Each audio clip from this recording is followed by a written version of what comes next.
Preparing for a GenAI Engineering at American Express interview? You've reached Candy Mentor, and this video is for you. We'll walk through 20 key questions you're likely to face. For each question you'll see a sample answer followed by the key points to cover. Subscribe, like, and share, and drop a topic request in the comments. Question 1. How would you design a production-grade RAG system for American Express customer service applications? I would build an ingestion pipeline that classifies documents, removes sensitive fields where appropriate, chunks content semantically, and stores embeddings with metadata and permissions. At query time, I would combine keyword and vector retrieval, re-rank results, and prompt the model to answer only from cited evidence. The service needs tenant-aware authorization, encryption, audit logs, latency budgets, and refusal paths. I would continuously evaluate groundedness, retrieval recall, helpfulness, and harmful answer rates before expanding deployment.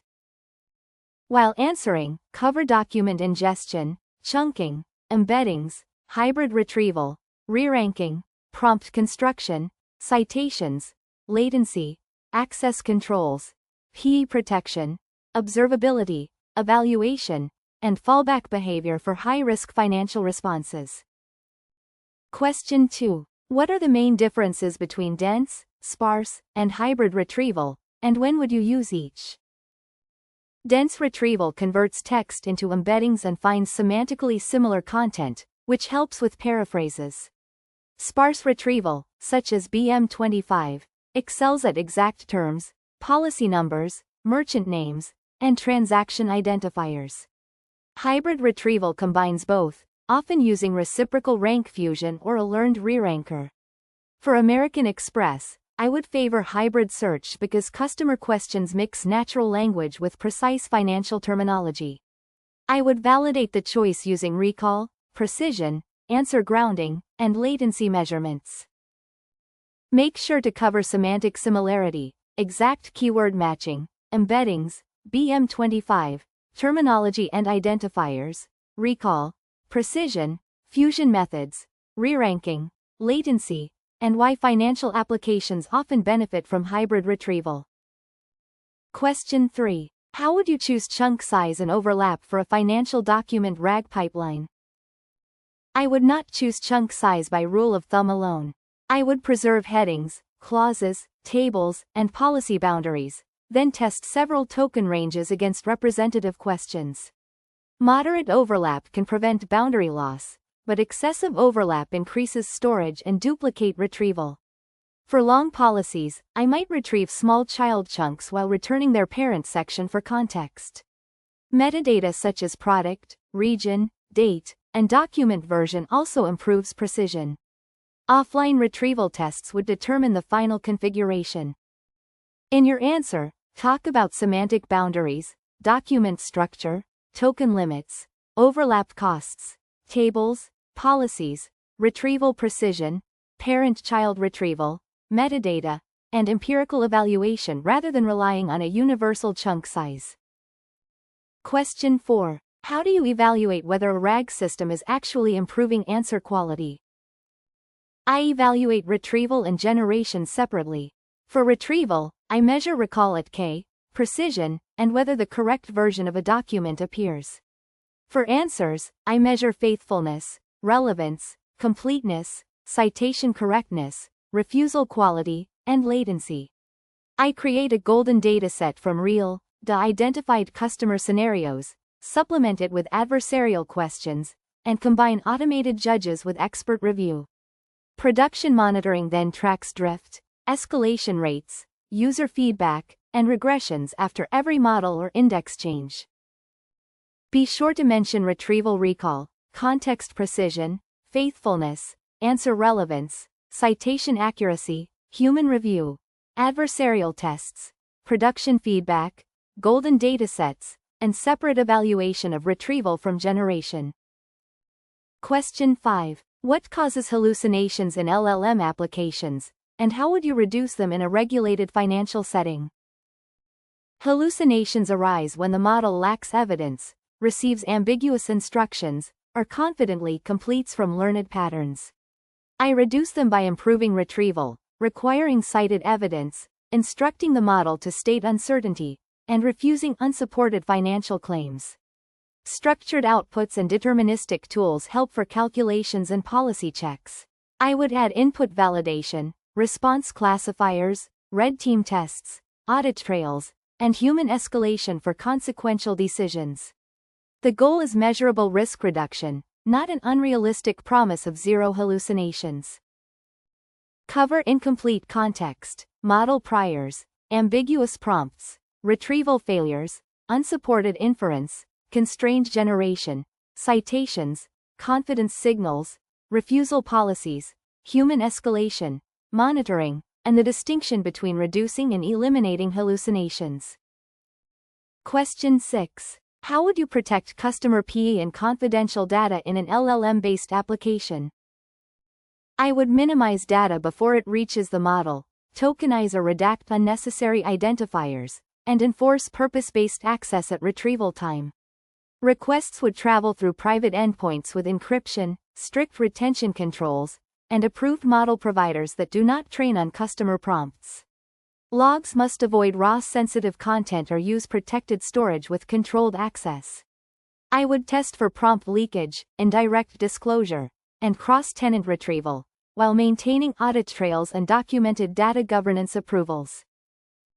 Discuss data minimization, tokenization or redaction, encryption, private networking, provider retention settings, role-based access, prompt logging controls, data residency, consent, auditability, and leakage testing across the complete application lifecycle.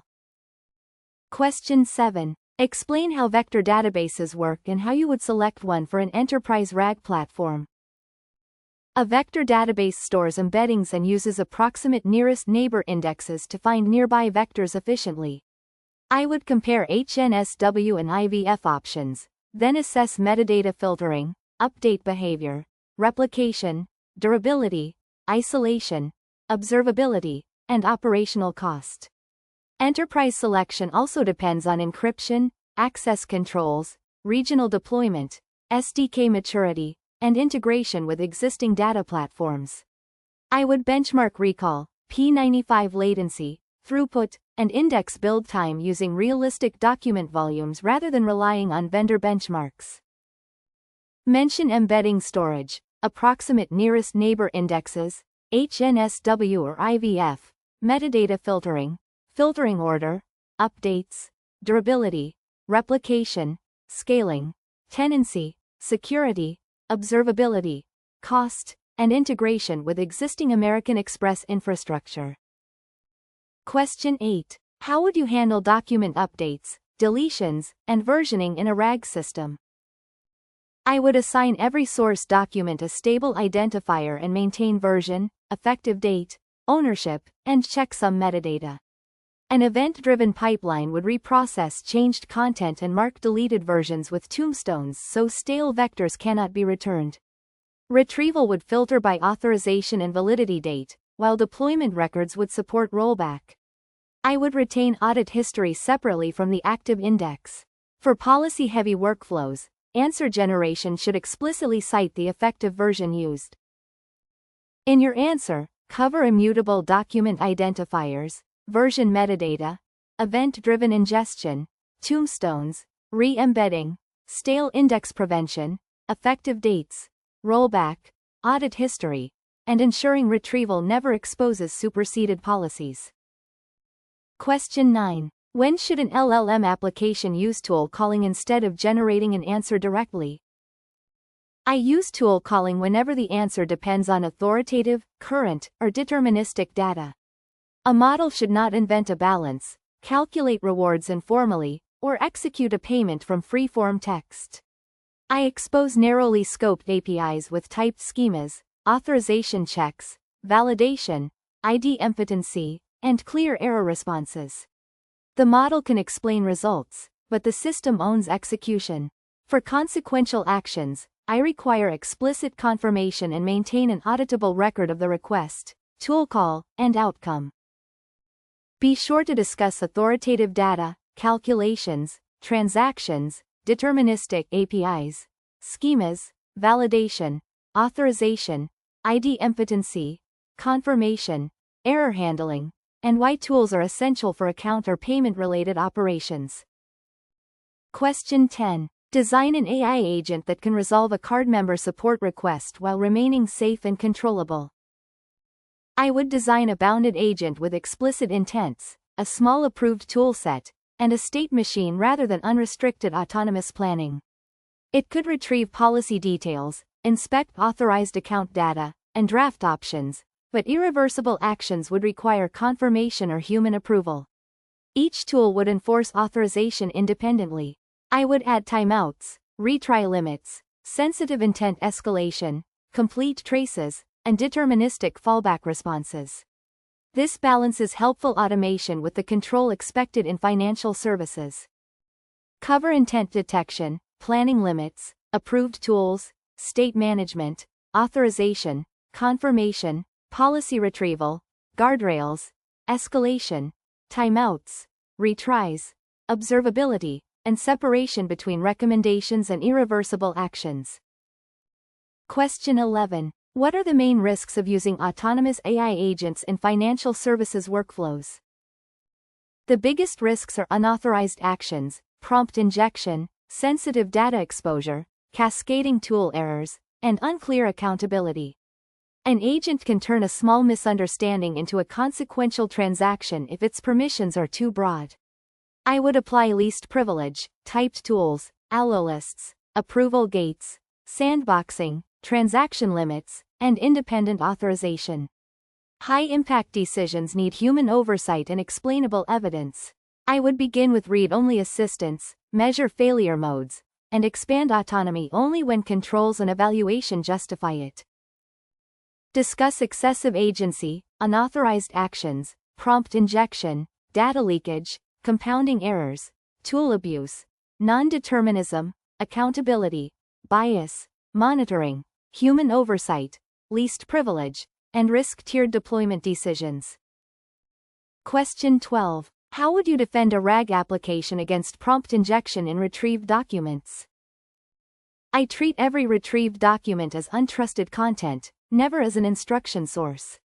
System policies remain separate from retrieved text, and the model is explicitly told to use documents only as evidence.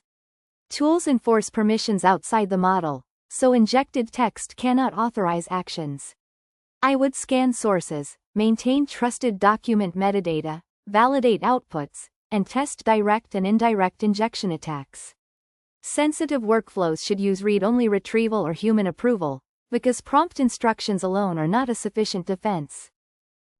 Mention treating retrieved text as untrusted data, instruction separation, source validation, content scanning, tool permission boundaries, output checks, indirect injection tests, least privilege, and avoiding reliance on prompt wording alone. Question 13. How would you reduce LLM latency and cost while preserving answer quality? I would first profile retrieval, model time, network overhead, and token usage instead of optimizing blindly. Then I could route simple intents to a smaller model, cap retrieved context, compress prompts, cache stable answers safely, stream responses, and batch offline embedding work. Quantization or self-hosting may help at scale, but operational complexity matters. I would use quality gates to prevent cost optimizations from weakening groundedness, safety, or citation accuracy, especially for high-impact customer interactions. Cover model routing, prompt compression, retrieval limits, caching, streaming, batching, quantization, asynchronous processing, token budgets, smaller models, semantic cache safety, and measurement using quality latency cost trade-offs. Question 14. When would you fine-tune an LLM instead of improving prompts or using RAG? I choose RAG when the problem is access to changing or proprietary knowledge, and prompting when better instructions or output structure are sufficient. Fine-tuning is appropriate for repeated behavior such as classification, tone, formatting, or domain-specific task patterns with high-quality labeled examples. It is not a reliable replacement for current policy retrieval. Before tuning, I establish a baseline, validate data privacy, test for leakage and regression, and compare maintenance cost. Often, a tuned model plus RAG is the strongest combination. Explain that RAG supplies changing knowledge, fine-tuning changes behavior, and prompting changes instructions. Discuss data quality, task repetition, privacy, evaluation, catastrophic forgetting, maintenance, and hybrid approaches. Question 15. How would you design a reliable LLM evaluation framework before launching a customer-facing feature? I would build a versioned evaluation set containing common, rare, adversarial, multilingual, and high-risk scenarios, using de-identified data. Metrics would include correctness, groundedness, citation quality, refusal behavior, fairness, latency, and cost. Automated checks are useful, but expert reviewers must validate consequential cases because model judges can miss subtle errors. Every prompt, model, retriever, and index version should be traceable. Releases would require threshold gates, red team sign-off, staged rollout, and post-launch monitoring. Make sure to cover representative test sets, risk categories, deterministic checks, model judge limitations, expert annotation, red teaming, fairness, regression testing, online metrics, release gates, and traceable experiment versions. Question 16. How would you monitor a production RAG or agent system for drift and failures? I would instrument every request with correlation IDs, retrieval scores, selected documents, model version, tool calls, latency, tokens, and outcome signals, while masking sensitive content.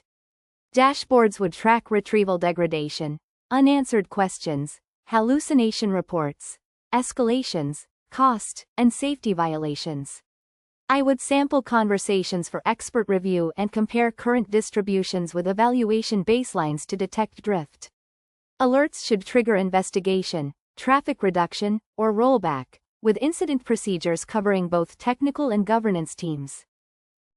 Discuss tracing, retrieval metrics, token and latency telemetry, model and data drift, user feedback, escalation rates, safety incidents, sampled reviews, alert thresholds, privacy-aware logging, and rollback procedures. Question 17. What is the difference between semantic caching and response caching, and what risks do they create? Response caching returns an answer for an exact request, while semantic caching reuses an answer for a sufficiently similar query.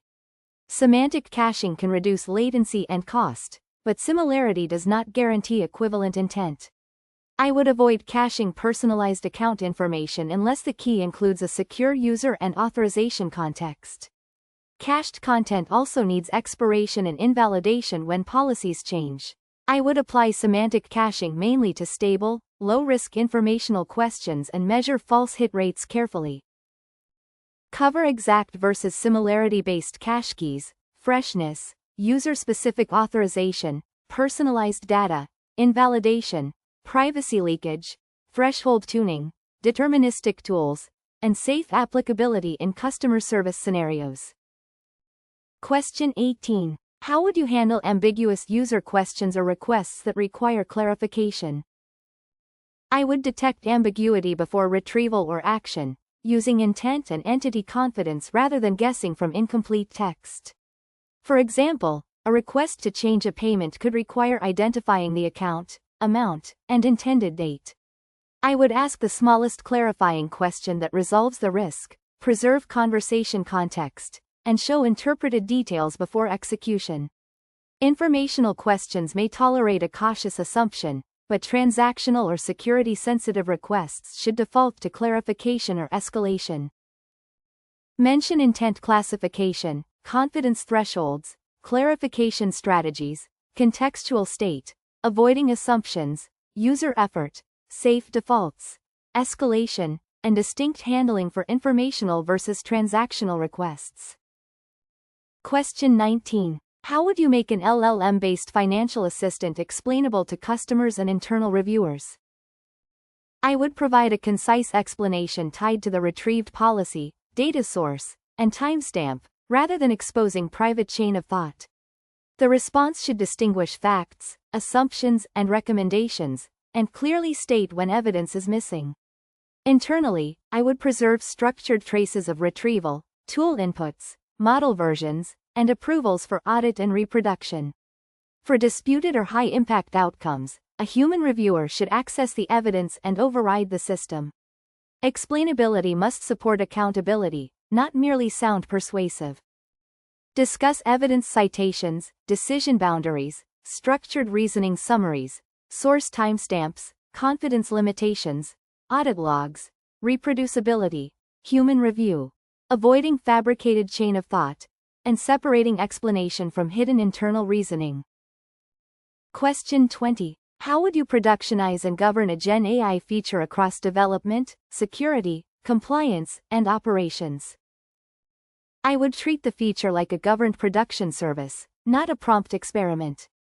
The lifecycle would include data classification, threat modeling, approved model review, privacy and security testing, versioned prompts and indexes, automated evaluation gates, and documented ownership.